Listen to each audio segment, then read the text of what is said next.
ਦੌਲਤਪੁਰਾ ਕਿੰਨੂ farmer producer organisation ਵੱਲੋਂ ਪਿੰਡ ਦੌਲਤਪੁਰਾ ਵਿੱਚ ਕਿਸਾਨ ਮਿਲਣੀ ਪ੍ਰੋਗਰਾਮ ਦਾ ਆਯੋਜਨ ਕੀਤਾ ਗਿਆ, ਜਿਸ ਵਿੱਚ ਕਿਸਾਨਾਂ ਨੂੰ ਕਿੰਨੂ ਦੀ ਕਾਸ਼ਤ ਸੰਬੰਧੀ ਸਿਖਲਾਈ ਦੇਣ ਦੇ ਨਾਲ ਕਿਸਾਨਾਂ ਨੂੰ ਸਰਕਾਰ ਦੀ FPO ਯੋਜਨਾ ਤੋਂ ਜਾਣੂ ਕਰਵਾਇਆ ਗਿਆ। इस मौके FPO के प्रधान राजप्रीत सिंह सिद्धू ने किसानों का स्वागत करदे दस्सिया कि यह किन्नू पैदा करने वाले किसानों का रजिस्टर्ड समूह है, जो कि मिल के किन्नू की काश्त मंडीकरण ते होर खेती उत्पादों संबंधी काम करेगा। कोकोआ नामी संस्था जो कि इस FPO के गठन में सहायता कर रही है के अधिकारी हरीश कुमार ने जानकारी देंदियां दस्सिया कि जिले में 4 FPO बनाए जा रहे हैं, जिन्हां विचों ये पहला है। उन्होंने कहा कि सांझे तौर पर खेती प्रोसैसिंग ते मंडीकरण करके किसान अपनी आमदन में वाधा कर सकते हैं। उन्होंने इस लई किसानों को एकजुट होने की अपील करदियां कहा कि सरकार की भविख में इस तरह की FPO के मार्फत ही अपनियां किसान भलाई दीयां स्कीमां लागू करेगी। इस मौके पंजाब खेतीबाड़ी यूनीवर्सिटी के खेतरी केंद्र तो डॉक्टर राजीव कुमार ने किन्नू लई जमीन की चोण, मिट्टी की परख, पौधे लैन लई नर्सरी की चोण और उच्च गुणवत्ता का किन्नू पैदा करने लई सुधरियां काश्तकारी विधियां बारे विस्तार नाल किसानों को जानकारी दी।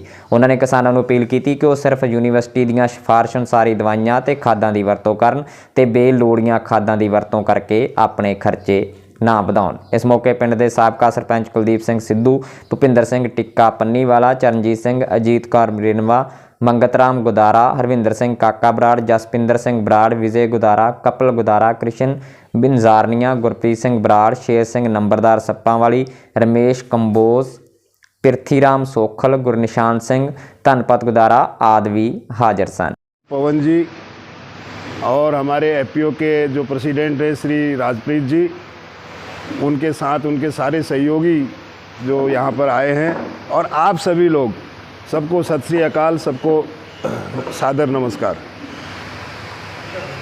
मेरा नाम हरीश खुलवे है और मैं ये इकोवा हमारी संस्था है, international competence centre for organic agriculture,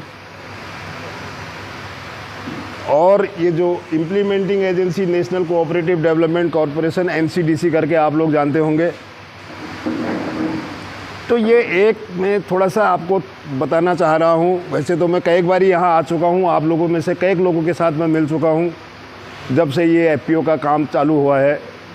तो ये एक भारत सरकार की एक योजना है जिसमें कि फार्मर प्रोड्यूसर ऑर्गेनाइजेशन, किसान उत्पादक संगठन, ये एक पहले फेज़ में 10,000 जो है FPO पूरे देश में बन रहे हैं, और हमारे पंजाब में ये अभी फाजिल्का में 4 FPO और भटिंडा में 2 FPO हम लोग इस पर काम कर रहे हैं। तो फाजिल्का में जो 4 FPO बन रहे हैं उसमें एक आपका खुया सरवर ब्लॉक है, एक अबोहर ब्लॉक है, एक अरनी वाला है और एक फाजिल्का है। और भटिंडा में जो 2 FPO पर हम काम कर रहे हैं उसमें एक रामपुरा ब्लॉक है, एक फूल ब्लॉक है। तो पहली चीज़ तो ये है कि मैं आप लोगों को बधाई देना चाहता हूँ, क्योंकि ये एक ब्लॉक पे एक FPO बन रहा है अभी शुरुआत में, और सरकार ने ही ये चयन कर रखा है कि कहाँ बनेंगे, हम लोग चयन नहीं करते हैं। तो ये अच्छी बात है कि पहले फेज़ में ही आपके ब्लॉक का इसमें FPO के लिए चयन हुआ है। तो ये बहुत अच्छी बात है, क्योंकि इतने ब्लॉक हैं, 80-90 ब्लॉक होंगे पूरे पंजाब में, ज़्यादा होंगे हैं, 200-250 ब्लॉक होंगे। हाँ, तो लेकिन अभी 6 ब्लॉकों में ये काम शुरुआती दौर पर चल रहा है, धीरे धीरे और जगह भी बढ़ेगा। आने वाले समय में सरकार ये चाहती है कि देखिए जी, किसान जो है, जो भी हम किसानी, मैं भी करता हूँ, आप भी करते हैं, सारे लोग हम खेती किसानी से जुड़े हुए लोग हैं। तो हम लोग जो पैदा करते हैं अपनी खेती में, चाहे हम कनक पैदा करें, चाहे हम धान पैदा करें, चाहे यहाँ तो किन्नू भी होता है और भी फ्रूट होते हैं, सब्जियाँ होती है, दुनिया भर की चीज़ें हम लोग पैदा करते हैं। लेकिन हम लोगों को ये पता नहीं होता है कि आज जो हम पैदा कर रहे हैं, हम इसकी मार्केट कहाँ करें, या इससे हम ज़्यादा पैसा कैसे कमा सकते हैं। मैं पैदा कर रहा हूँ, मैं अपना देखता हूँ कि भाई मैं तो फलानी जगह बेचूंगा, या कोई ठेकेदार आ गया, उससे बात हुई, उसको दे दिया। ऐसे मतलब कोई हमारी एक योजना नहीं होती है कि अब हम ये जो चीज़ पैदा कर रहे हैं इसका अल्टीमेट मार्केट हम क्या करें, या इसमें हम वैल्यू एडिशन करें, या इसको हम जो आज 18 रुपये किलो जा रहा है उसको 25 रुपया कैसे बेचें, इन सारी चीज़ों पर हम ज़्यादा ध्यान नहीं देते, मेहनत हम पूरी करते हैं।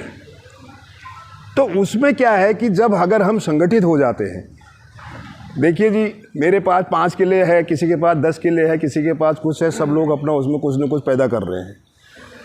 तो छोटी छोटी जोतें होती है, किसी के पास बड़ी जोत भी होती है। लेकिन अगर हम 500-700 लोग इकट्ठे हो जाते हैं, 500-700 किसान इकट्ठे हो जाते हैं, तो अगर 10 किले का भी एवरेज अगर आप मान के चलते हो, 5 किले का एवरेज भी मान के चलते हो एक आदमी की है, तो 500 किसानों की ज़मीन कितनी हो जाती है? 3000-4000 किले ज़मीन हो जाती है। और उसमें जो पैदावार होएगी उसका भी फिर टनों में हिसाब आएगा कि जी इतना टन माल है हमारे पास। किन्नू है, सपोज किन्नू यहाँ जो है, मुझे पता है कि 60% किन्नू जो है पूरे भारतवर्ष का इस क्षेत्र से जा रहा है। अबोहर वाले एरिया से 60% किन्नू जा रहा है। और दूसरी बात यह है कि यहाँ किन्नू की क्वालिटी भी अच्छी आती है।